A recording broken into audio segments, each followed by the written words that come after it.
மல்லி அன்னபூர்ணி அன்னைக்கு எடுத்த வீடியோ கொண்டு வந்து விஜய்கிட்ட காட்டி, இங்கே பாருங்கள் தம்பி, உங்கள் அக்கா எப்படியாப்பட்ட மோசமான ஆள் அப்படின்னு இப்பயாச்சும் புரிஞ்சுக்குங்க. மல்லி யார், உங்கள் அக்கா யாருன்னு நீ நினைக்கிறீங்கல்ல. உங்கள் அக்கா நல்லவன்னு சொல்லி, உங்கள் அக்கா நல்லவ கிடையாது தம்பி. அவள் ஒரு கருணாக மாதிரி உங்களை எப்போ கொத்தாலும் காத்துட்ருக்கா. இப்பயாச்சும் கொஞ்சம் முழிச்சுங்க தம்பி அப்படின்னு சொல்ல விஜய் மூஞ்சலாம் மாறுது.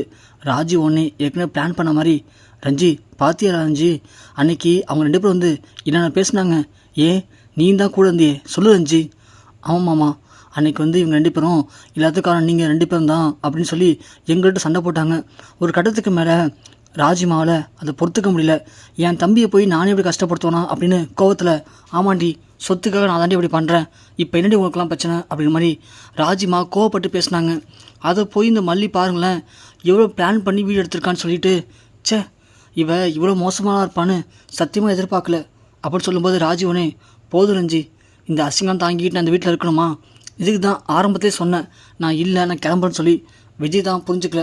பரவாயில்ல, இப்போ என்னன்னா சொத்துக்காக தானே இங்கே வந்திருக்கேன்னு நினைக்கிறீங்க நீங்களாம். நான் என் தம்பியை பார்க்க தான் இங்கே வந்தேன். ஆனால் இப்போது அவனே அதை புரிஞ்சுக்கலங்கும் போது இதுக்கு மேலே நான் இங்கே இருக்கிறதுல அவசியம் இல்லை. சொத்துக்கு ஆசைப்பட தான் இங்கே இருப்பாள் தவிர பாஸ்துக்காக வந்தவங்க இருக்க மாட்டா அப்படின்னு ராஜு ஒன்று போய் பேக்லாம் எடுக்கிறாங்க. எடுக்கவும் விஜய் ஒன்று டக்குன்னு, சே நம்ம அக்கா அப்படிலாம் இருக்க மாட்டாங்க அப்படின்னு, அக்கா எங்கக்கா போகிற நீனு? ஏக்கா அவள் சொல்கிறானா நான் கேட்டுருவானா? அக்கா நீ எந்த சுச்சுவேஷனில் இப்படி பேசிட்டேன்னு ரஞ்சி தான் சொல்லிட்டாரே, அப்படி இருக்கும்போது நான் எப்படி அவனை சந்தேகப்படுவேன்? இல்லைக்கா இதெல்லாம் எதையும் நான் சொல்ல நம்ப மாட்டேன்.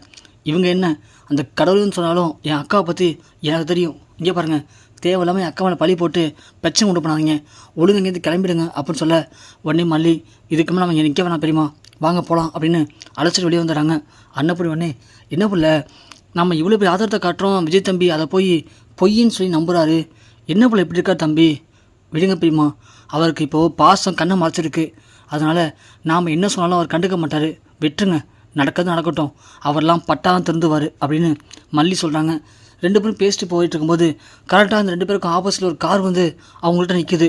2 பேரும் பயந்துடுறாங்க.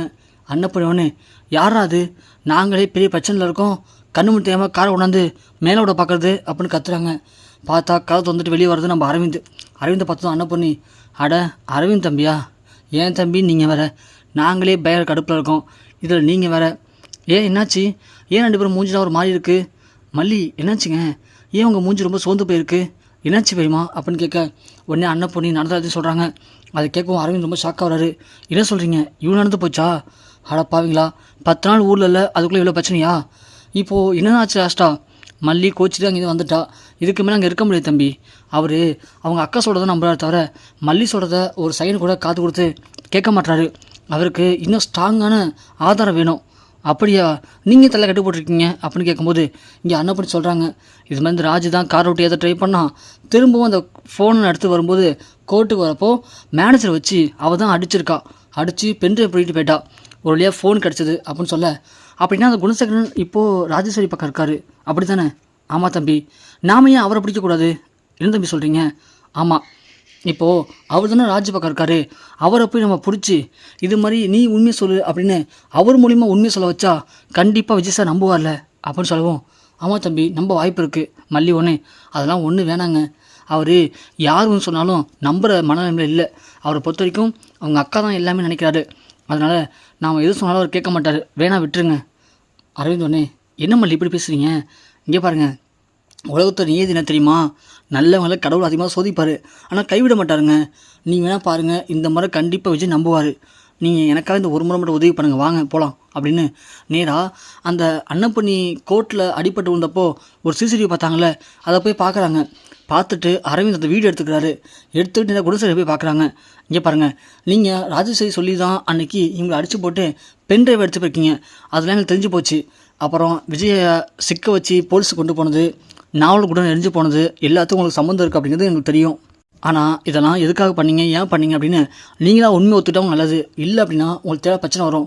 என்ன பண்ணுவீங்க, என்ன பண்ணுவீங்களால, உங்களால் என்ன பண்ணுவீங்க பண்ணிக்கோங்க போங்க அப்படின்னு மேனேஜர் திரும்ப பேசுகிறான். உடனே அரவிந்த் வீடியோ எடுத்து காட்டுறாரு. என்ன பண்ண முடியுமா, இங்கே பார்த்தீங்களா, கோர்ட்டு வாசலில் ஒரு லேடியை நீங்கள் கட்டையில் அடித்து போட்டுட்டு அவங்கள்ட்ட பென்ட்ரைவ் எடுத்து போகிறது தெளிவாக பதிவாக இருக்குது. இதை கொண்டு போய் நாங்கள் போலீஸில் கொடுத்து கம்ப்ளைண்ட் பண்ணணும்னு வச்சுக்கங்களேன், உங்களை தூக்கி உள்ளே வச்சுருவாங்க. அது ஒரு பொம்பளையை பட்ட பகலில் தாக்கியிருக்கீங்க அப்படின்னு, இது கொலை முயற்சி, திட்டமிட்ட கொலை முயற்சி. ஸோ கண்டிப்பாக ஒரு 5 வருஷத்துக்கு நீங்கள் வெளியே வரவே முடியாது. எப்படி வசதி? அவங்க தரப்புற பணத்துக்கு ஆசைப்பட்டு உள்ளே போக போகிறீங்களா இல்லை என்ன சொல்லுங்கள் அப்படின்னு சொல்ல குணசேகரன் பயந்து போய் sir sir sir please sir என்ன சார் இப்படிலாம் பண்ணியிருக்கீங்க? நான் என்னமோ நினச்சேன் நீங்கள் என்னமோ பண்ணிட்டுருக்கீங்க. ப்ளீஸ் சார் உண்மையை சொல்லிடுறேன் சார் ப்ளீஸ் சார் அப்படின்னு சொல்லு உண்மையை சொல்லு அப்படிங்கிறாங்க. உண்மையை சொல்கிறாரு அரவிந்த். தம்பி இந்த உண்மையை எங்களுக்கே தெரியும். இதை எங்கள்கிட்ட சொல்லி நாங்கள் என்ன பண்ண போகிறோம்? இதை யார்கிட்ட சொல்லணுமோ அவர்கிட்ட சொல்லு. சார் புரியல, யார்கிட்ட சொல்லுங்கிறீங்க? இதை உனக்கு மாதம் சம்பளம் தராருல உங்கள் பாஸ் விஜய் சார், அவர்கிட்ட சொல்லணும். சார் வேணாம் சார், விஜய் சார் தெரிஞ்சால் என்ன பயங்கரமாக திட்டுவார் சார், பிரச்சனையாகும் சார். வேணாம் சார். என்ன பிரச்சனையாகும்? டேய், நீ பணத்தை வாங்கிக்கிட்டு விஸ்வாசம் ராஜேஸ்வரி காட்டினால வீட்டில் எவ்வளோ பிரச்சனை போய்ட்டு தெரியுமா? வாடா கிளம்புடா போல அப்படின்னு நேராக அடிச்சுட்டு கம்பெனி போகிறாங்க. விஜய் கம்பெனியில் தான் இருக்கார். விஜய் ரூமுக்குள்ளே இந்த 3 பேரும் உள்ளே போவோம். விஜய் உடனே பார்த்துட்டு, மல்லி நீ அடங்கவே மாட்டியா, இப்போ எதுக்கு இங்கே வந்திருக்க அப்படின்னு சொல்ல அரவிந்த் சார் மல்லியை திட்டாதீங்க சார், நான் தான் அவங்க 2 பேரும் அழைச்சிட்டு வந்தேன். அரவிந்த், இதில் என்ன பிரச்சனை உங்களுக்கு தெரியாது, தெரியாமல் நீங்கள் தலையிடுறீங்க. இல்லை சார், எல்லா பிரச்சனையும் தெரியும் சார், அதுக்கு தான் ஒரு முடிவு கலாட்டு நான் வந்திருக்கேன். என்ன முடிவு வெட்ட போகிறீங்க? மேனேஜர் நீங்கள் என்ன பண்ணுறீங்க? ஏன் ஆஃபீஸ்க்கு வரல? சார் மேனேஜர் தான் சார் அதுக்கு காரணமே. அவரோட மூலியமாக தான் உங்களுக்கு உண்மை தெரிய போகுது. சொல்லுங்கள் மேனேஜர் அப்படின்னு சொல்ல மேனேஜர் உடனே ஆமாம் சார், எல்லா பிரச்சனையும் காரணம் ராஜி மேடம் தான். அவங்க சொல்லி தான் நான் எல்லாம் பண்ணினேன். அவங்க போட்டு திட்டப்படி தான் நீங்கள் ஜெயிலுக்கும் போனீங்க. அது இல்லாமல் உங்கள் சொத்து எல்லாத்தையுமே அவங்க பேருக்கு மாற்றணும்னு முயற்சி பண்ணுறாங்க சார். அதுதான் சார் உங்கள் பிளானு அப்படின்னு குணசேகரன் சொல்ல உடனே விஜய், என்ன மல்லி ஆட்டை கடிச்சு கடிச்சில் என் மேனேஜர் எனக்கு எதாவது திருப்பிட்டியா? இப்போ உனக்கு என்ன தான் பிரச்சனை? எங்கள் அக்காவை குற்றவாளின்னு சொல்லி நிரூபித்து நீ என்ன பண்ண போகிற அப்படின்னு விஜய் கேட்குறாரு. அரவிந்த் என்ன சார் இப்படி பேசிட்டீங்க? உங்களுக்கு இன்னும் நம்பிக்கை இல்லை அப்படி தானே? ஆமாங்க, நம்பிக்கை வரல தான். குணசேகரன் எனக்கு காசு கொடுத்து இப்படி பேச வச்சியா, இல்லை சென்டிமெண்ட்லாம் அழுது ட்ராமா பண்ணி பேச வச்சியா? குணசேகரன், எதுக்கு இப்படித்தாலும் பழி போடுறீங்க? இல்லை சார், நான் உண்மையாக சார் சொல்கிறேன். இங்கே பாருங்கள், நீங்கள் இல்லை, நான் திரும்ப சொல்கிறேன், அந்த கடவுளே எங்கள் அக்காவை பற்றி தப்பாக சொன்னாலும் என்னால் நம்ப முடியாது. ஏன்னா எங்கள் அக்காவை பற்றி எனக்கு தெரியும் அப்படின்னு திரும்பவும் விஜய் அதே சொல்கிறாரு. உடனே அரவிந்த் சொல்கிறாங்க, சார் தெரியும் சார் நீங்கள் இப்படி தான் பேசுவீங்க அப்படின்னு. ஆனால் இப்போது நம்ம குணசேகரன் கால் பண்ணி நேராக மேடத்தில் பேசுவாங்க. மேடம் எப்படி பேசுகிறாங்க நீ பார்க்குறீங்களா அப்படின்னு குணசேகரன் சொல்லி கொடுத்த மாதிரி பேசுங்க அப்படின்னு சொல்கிறாங்க. உன்னை குணசேகரன் கால் பண்ணி, மேடம் என்னாச்சு மேடம், இன்றைக்கி காலையில் மல்லி மேடம் வந்தாங்க போலக்கு, என்னாச்சு பிரச்சனை இல்லையே, நீங்கள் இது மாட்டிக்கலையே? குணசேகரன், நீங்கள் யார்கிட்ட பேசுகிறீங்கன்னு தெரியுதுங்களா? ராஜேஸ்வரியாவது மாற்றுறதாவது, அதெல்லாம் இன்னும் 1000 மல்லி வந்தாலும் இந்த ராஜேஸ்வரியை ஒன்றும் பண்ண முடியாது. என் தம்பி ஒரு வடிகட்டின முட்டாள் அப்படிங்கிறது எனக்கு நல்லாவே தெரியும். அவனை எப்படி சமாளிக்கணும் அப்படிங்கிறது எனக்கு தெரியும்.